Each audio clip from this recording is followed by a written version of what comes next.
Recently on this channel, we got into a big discussion about old games and why I personally prefer them. Oftentimes when these sort of conversations are brought up, you'll hear a lot of dismissal saying that you only like those games because you're nostalgic about them, you're viewing them through a lens of nostalgia, they're not actually good.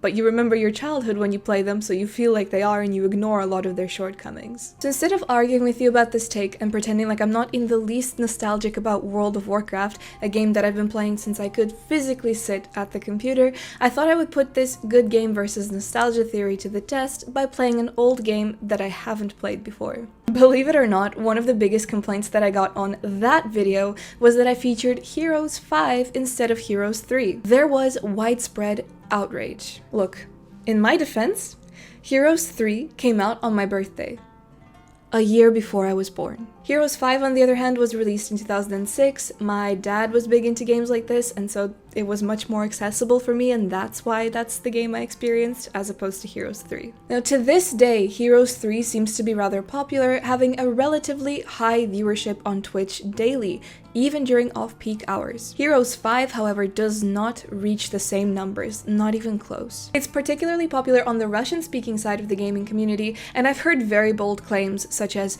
"You're not really Russian if you haven't played Heroes 3.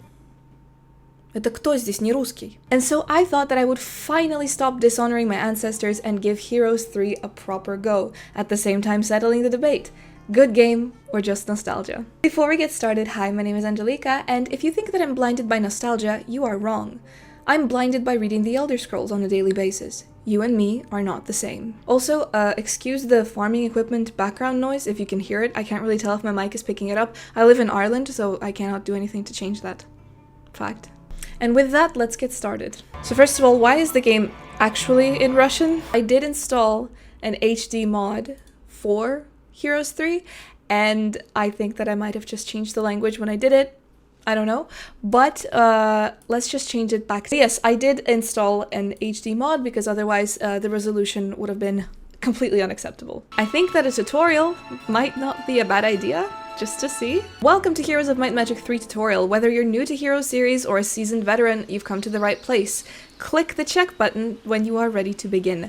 I wonder how much of my Heroes 5 knowledge will actually be useful here. Probably none.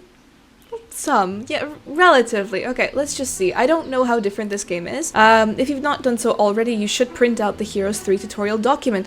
Oh, well, you see, that's going to be a big problem. I don't have a printer. What am I going to do? So, starting off here, let's talk about first impressions and this tutorial. Right off the bat, everything in the game is super detailed. I think the art direction here is very interesting, and I love how bright the colors are. Like, that's something that I personally find very attractive in a game. It doesn't feel like anything is half done. In fact, everything is really beautiful, and anywhere that you choose to focus on the screen, you'll see lots of detail. The very start of my playthrough here kind of set the tone for how I felt about the tutorial, however, which wasn't very helpful. I feel like I figured it out a lot quicker than somebody who hasn't played a Heroes game before would, but as soon as you launch the tutorial, you are met with quite a loaded interface, both inside and outside of your town, and there aren't really any guides or markings to let you know what you should be looking for on the screen. Again, because I have a general understanding of how these kinds of games work, I didn't struggle too much, but I definitely found that it can be intimidating for a new player, especially if you're trying to play this for the first time in 2024. I know the beginning said that we can print something out for the tutorial, which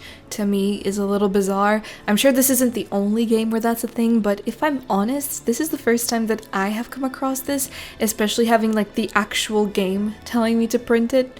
It's just a bit wild. The game is definitely heavy on reading, which, to be fair, a lot of these types of games would be like that, so it didn't really bother me. Especially having the HD mod and the resolution set up, I didn't have a problem with any of the texts. The fonts are all legible and everything is clearly spaced out. As for controls and movement, everything is really smooth, really easy, but again, for me, it was a bit different. I knew how to navigate this. I knew that I needed to wait at the end of a particular turn when I ran out of movement points because I've played Heroes 5. Had I not, I probably would have spent a while trying to figure it out, so there is that accessibility issue. Again, more so a complaint against the tutorial. Let's talk about combat. Now, this is introduced to us pretty quickly during the tutorial, and you're given a hint beforehand that you will definitely win this encounter, so you should go for it, learn how it works. But of course, just like with everything else, you need to take your time and try to figure it out yourself. There are no on-screen hints or guides explaining what does what. The combat itself wasn't a huge issue for me to figure out, but I found that you really have to be paying attention. The units, at least in the castle faction, which is what is used in this tutorial, kind of look the same as each other. Because I'm not used to seeing them, I did do a couple of silly things like move archers or get a caster close to melee range of an enemy unit, but that's something that definitely gets better with time once you've figured out who's who. I like the animations of all the units, everything looks really smooth, it feels good, and the units are all nicely designed. I like how everything looks, despite the fact that some of them might be too similar looking to the untrained eye. Unlike Heroes 5, your hero doesn't actually participate in the battle themselves, which I wasn't used to. Another thing that I didn't really figure out during this particular playthrough was how to cast spells. That said, I didn't really get to try a whole lot of spellcasting units, so that's probably why. It's not really enough just to do a tutorial and then play for like 3 hours, which is what I did, because you need time to not only get to know the units that you control in whatever faction, but you also need to know about other factions and other units, figure out what works and what doesn't, understand strengths, weaknesses, nuances, and quirks. Like, it is only after years and hours upon hours of playing Heroes 5 that I have somewhat of an idea, and that said, there are enthusiasts out there that would put me to shame. I'm by no means a professional even after all this time. There are other things that influence combat, of course, one of those being artifacts, and I'm just not aware of the type of artifacts that are available in the game, what works best for my faction, what works best against a particular faction. It all takes time. That said, and especially with my experience so far, with the charming look of the game and how smooth everything feels, I would personally definitely be down to dedicate that kind of time to this game. Now, what about the difficulty setting? So I felt that to get the most balanced experience, I should select the normal difficulty. I actually accidentally started off by playing a scenario, which is just one level with a particular goal, instead of getting into the campaign. And this particular scenario had 4 enemy factions against you. You will quickly feel the difference between playing the tutorial and playing the normal scenario. Like, during the tutorial, obviously everything is handed to you and you're meant to get through the combat really smoothly, but here it was quite challenging to keep up with the enemy factions and have an army decent enough to face theirs by the time they rocked up to my town. It was quite tough, and I actually restarted the scenario after playing it for a while to come up with a better strategy, as I was having my ass handed right back to me by the enemy heroes. Even if I did defeat an army, I would really quickly be met with another, and obviously after having suffered losses from my previous battles, I just wasn't quick enough to recover. This was, however, a really good opportunity to get to know some of the enemy factions better and see which units need to be prioritized in these encounters.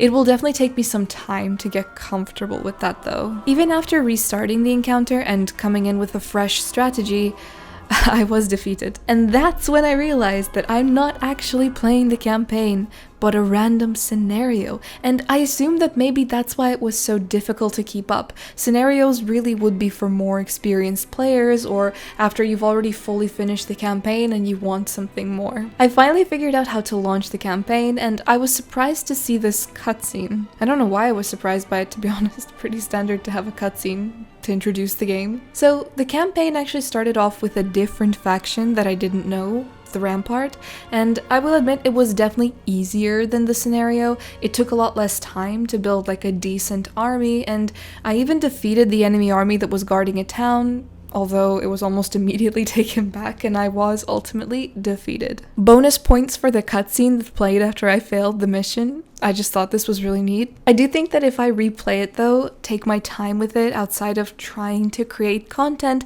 I'll probably get through it no problem. Finally, I briefly mentioned aesthetics and how beautiful everything looks in my first impressions, but I want to sort of elaborate on that and the ambience of the game. Personally, and this is really because of the kind of games that I like, I really enjoy the vibe of Heroes 3. First of all, it has a great soundtrack, and this is one point that is often brought up with the nostalgia. You only like a particular soundtrack so much because you're nostalgic about it, but I haven't heard this before. Sure, in some parts it sounds a bit similar to what they did later with Heroes 5, but it's still different enough, and at the same time I found it to be very memorable and pleasant to listen to. This is definitely the sort of thing that I would put on like a playlist and have it in the background while I'm working or taking a walk. The designs of all the objects on the map are so intricate, yet they leave enough to the imagination to make them mysterious and not immediately obvious as to what they're meant to be. Everything put together looks really good alongside the enemy units scattered across the map,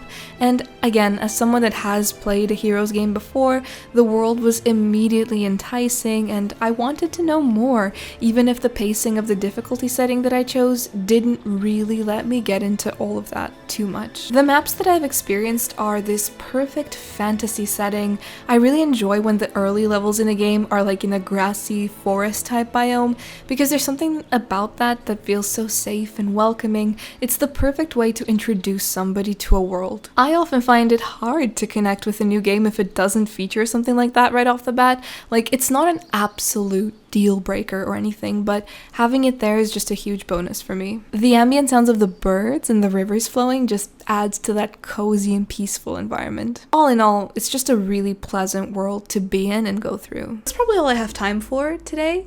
But my thoughts after that is that I would definitely play this game again. Like, this is the kind of thing that I would play like off stream, off making content, because I do like these kinds of games and I feel like I just need more time to figure it out and kind of get used to it more, because clearly like you need to have some knowledge before you get into it too. So yeah, I definitely feel like this is something that I'm interested in continuing with this particular game. Like, I can see why people like it still, I can see why people still play it, and there's even tournaments going on and everything, so it's definitely my kind of game.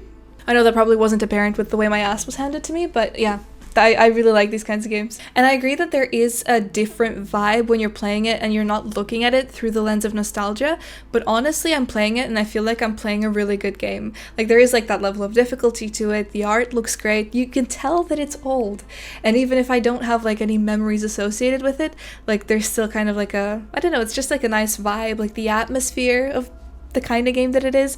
It's something that I feel like a lot of new games just cannot recreate. It just, there's a time and a place sort of thing. But my conclusion is that Heroes 3 is a good game, and I don't think it's just nostalgia when people say that it is. I think that genuinely people like it because it's actually like a proper gem. But it also is absolutely a game that requires more time and attention. The tutorial mission and playing the actual campaign or like a scenario have nothing to do with each other, and it is one of those games that you have to kind of play and like fail and go again, but that's what I liked Heroes 5 for, so I think I'm definitely gonna enjoy this, and I'll probably even finish the whole campaign of this game just because I really liked Heroes 5, so I feel like this will be interesting. But yeah, that's about it for today. I hope you guys enjoyed the video. If you did, be sure to leave a like and subscribe if you're new here. Big thanks once again for 60,000 subscribers. I really appreciate all the support. Thank you very much. And I'll see you guys in the next video. Be seeing you. Bye.